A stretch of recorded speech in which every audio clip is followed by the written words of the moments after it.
छोट्या छोट्या क्षणांचा आनंद घ्या. मी पुन्हा सांगतो, आपल्या मस्तीत आपल्या धुंदीत जगायचं आणि सगळ्या जगाला खुश करायला आपण परमेश्वर नाही आहोत. देवसुद्धा सगळ्या जगाला खुश करू शकत नाही. आपण कोण आहोत? एका देवावर एक जण नाराज आहे, दुसऱ्या देवावर तिसरा खुश आहे. याला इतके नवस केले तरी ते पावलं नाही, याला 2 चक्रात हिनं मला पावलं. देवसुद्धा सगळ्या जगाला खुश करू शकत नाही, अशी परिस्थिती आहे. आपण सगळ्या जगाला खुश ठेवू शकतो का? नाही. आपण आपल्या मनाला आपल्या वागण्याचं कौतुक वाटलं पाहिजे. तुकाराम महाराज जायला निघाले आणि कुणीतरी विचारलं, तुकोबाराय काय मिळालं तुम्हाला तुमच्या आयुष्यात? ग्रंथ लिहिले ना, अभंग लिहिले, कीर्तन प्रवचनं केले, एवढं प्रबोधन केलं लोकांचं, तुम्हाला काय मिळालं? तुकाराम महाराज म्हटले, कौतुक वाटे झाली या वेचाची.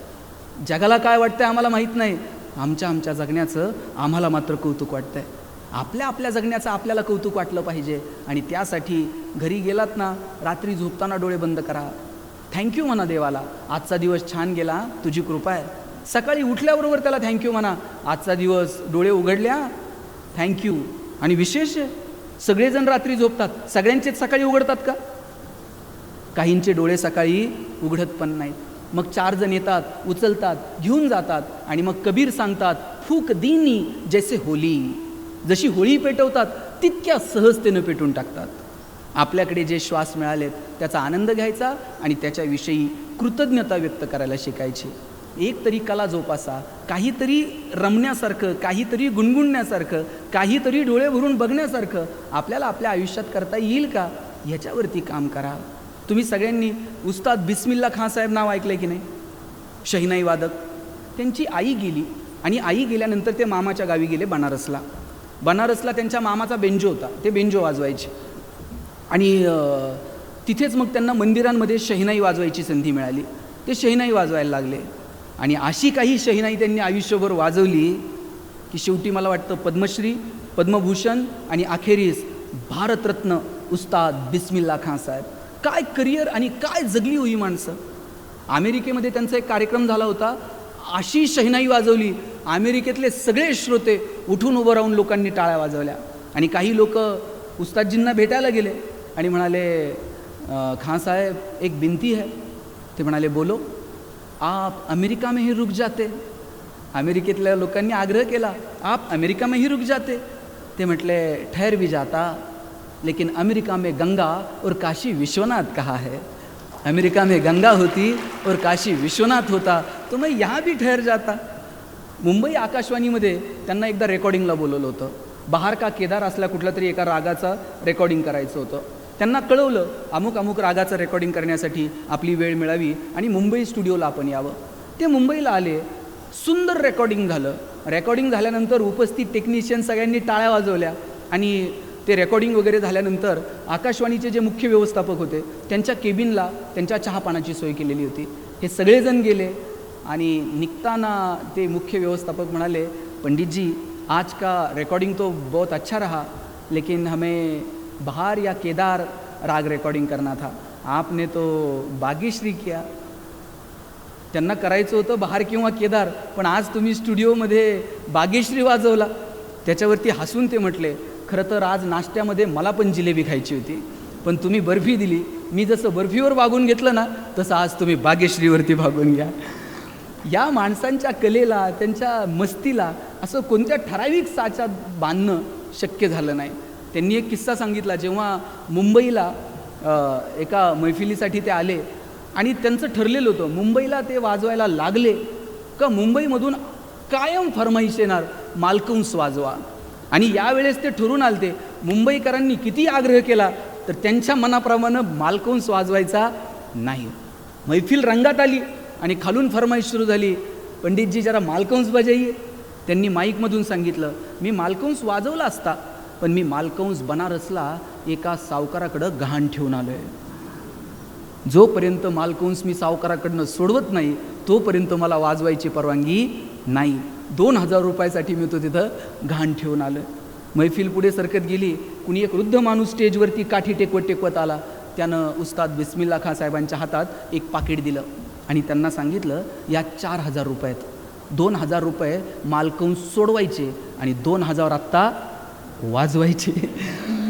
ते 4000 रुपयाचं पाकिट परत त्या वृद्ध माणसाच्या हातात दिलं आणि त्यांनी विनम्रपूर्वक सांगितलं, मालकंस असा गहाण नाही ठेवलेला, पण आज वाजवायचा नव्हता, पण तुमच्या प्रेमासाठी आता फक्त मालकंस वाजत राहील.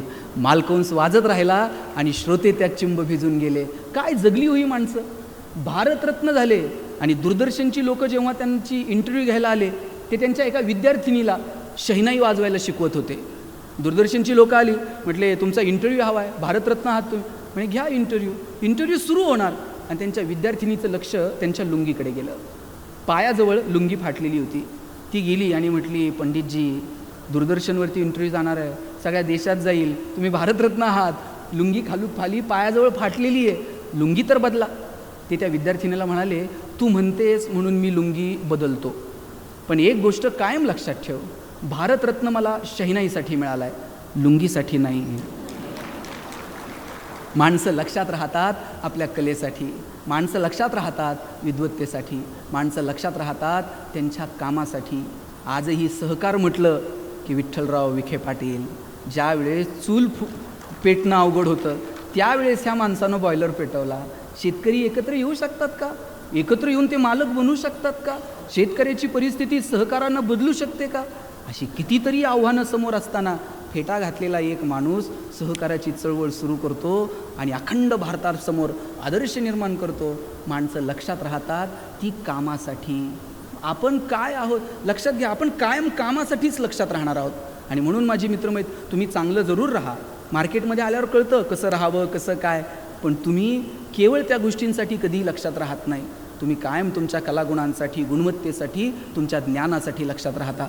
आमच्या इकडे असाच एकानं बंगला बांधला, सगळं गाव जेवायला बोलवलं, सगळेजण यायचे, पण आमच्याकडे एक महाराज आहेत, ते मात्र आले नाही. मग तो म्हटला सगळे आले आणि महाराज आले नाही. महाराजांना घ्यायला गेला, सगळं बंगला दाखवला, वरच्या मजल्यावर घेऊन गेला.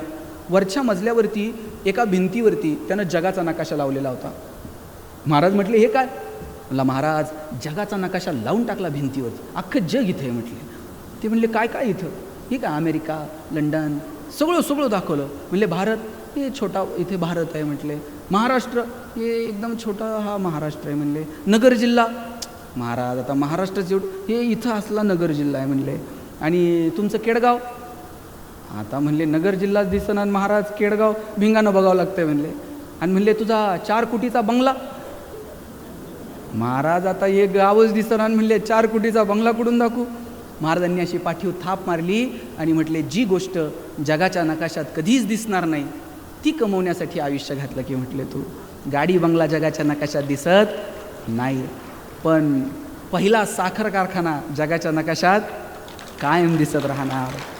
माणसं लक्षात राहतात ती कर्तृत्वानं. म्हणून असं कर्तृत्व आपल्याला निर्माण करता येईल का?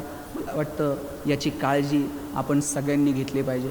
मला जाताना इतकंच सांगायचं आहे, आयुष्य परत नाही आहे. तुम्ही सगळ्यांनी, एक कबीरांचा दोहा आहे, देश देश के वैद्य बुलाए, लाए जड़ी और बूटी, जड़ी बूटी तेरे काम ना आए, जब राम के घर की खूटी, जरा हलके गाडी हाको मेरे राम गाडी वाले. कबीरांनी सांगितलं एक दिवस असा येईल, तुम्ही कुणीही असा, निरोप आला तक्रार न करता निघून जायचं, इतका साधा जगण्याचा अर्थ आहे. माझ्या एका फ्रेंडनं मला एक पुस्तक दिलं होतं, हृदयस्थ नावाचं. तुम्ही वाचलं आहे का? डॉक्टर अलका मांडकेंनी लिहिलं ते पुस्तक आहे. मी ते कायम वाचतो. त्या पुस्तकामध्ये त्यांनी एक किस्सा सांगितला. ते म्हणे की डॉक्टर नीतू मांडके म्हणजे 10,000पेक्षा जास्त शस्त्रक्रिया केल्या. दोघंही पुण्यातल्या BJ मेडिकल कॉलेजला शिकायला होते, अलका मांडके पण आणि नीतू मांडके पण. मग दोघांनी पुढे लग्न केलं. नीतू मांडके हृदयरोग तज्ज्ञ झाले, अलका मांडके भूलतज्ज्ञ झाल्या. एक दिवशी प्रवासात असताना नीतू मांडके म्हटले, अलका मी एवढ्या शस्त्रक्रिया केल्या, म्हणजे बाळासाहेब ठाकरेंवर शस्त्रक्रिया करायची वेळ आली तीसुद्धा नीतू मांडकेंनी केली. ते म्हणाले मी एवढ्या शस्त्रक्रिया केल्या, कधी कधी मनात विचार येतो मलाच अटॅक आला तर? कोणत्या बाईला असं बरं वाटतं का? पटकन तोंडावर हात ठेवला, नीतू असं अभद्र बोलू नये. अरे असं कुठे लिहिलं आहे? कुणालाही अटॅक येऊ शकतो, मला आला तर काय? नीतू मांडके असं म्हटल्यावर अलका मांडके म्हटल्या तू तज्ज्ञ आहे बाबा, तूच सांग काय करायचं. नीतू मांडके म्हटले अँजिओप्लास्टी जर करावी लागली अमुक अमुक स्टेन वापर, बायपास जर करावं लागलं अमुक अमुक तज्ज्ञाला बोलव, हृदय जर ट्रान्सप्लांट करावं लागलं तुर्तास इथे करू नको. आणि पुढं ते हसत हसत म्हटले, अलका ऑपरेशन कोणाला करायचे ते करू दे, पण भूल मात्र तूच द्या. अलका मांडकेंनी लिहिलं आहे, हसत हसत मारलेल्या गप्पा कधीतरी फिरून माझ्याकडे येतील असं कधीच वाटलं नव्हतं. प्रवासात असताना नीतू मांडकेंच्या छातीत चमक आली. त्यांनी तसाच फोन केला, अलका मी हिंदुजाला पोहोचतोय, जिथे असशील तिथून हिंदुजाला ये. ड्रायव्हिंग करत करत नीतू मांडके हिंदुजाच्या दारात गेले. गाडीतनं खाली उतरले. चालताही येत नव्हतं. वॉचमनच्या गळ्यात हात घातला आणि म्हटले, मी नीतू मांडके, स्ट्रेचर बोलव आणि ICUमध्ये घेऊन चल. स्ट्रेचर बोलवलं, ICUमध्ये घेऊन गेले. एवढा मोठा डॉक्टर, सगळ्या हिंदुजा हॉस्पिटलच्या बाहेर गर्दी झाली. कितीतरी फोन येत होते, देशविदेशातून लोक बोलत होते, अनेक लोक तिथं गर्दी करत होते, वर्तमानपत्राचे रकाने भरत होते. त्या दिवशीचा तो प्रसंग, अलका मांडके तिथं आल्या, ज्या हातांनी हजारो शस्त्रक्रिया केल्या ते नीतू मांडके लहान लेकरासारखे स्ट्रेचरवरती पडून होते, डोळ्यांना खुणवत होते, आता हे करा, आता ते करा. तितक्यात अलका मांडके आल्या.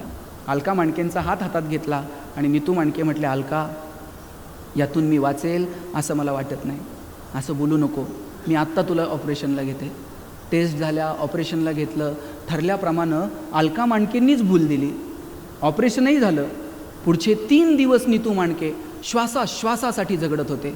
पण शेवटी 3ऱ्या दिवशी पुन्हा हृदयविकाराचा झटका आला आणि नीतू मांडकेंची प्राणज्योत मावळली. ज्या माणसानं हजारो लोकांचे प्राण वाचवले ते नीतू मांडके स्वतःचे प्राण मात्र वाचू शकले नाही.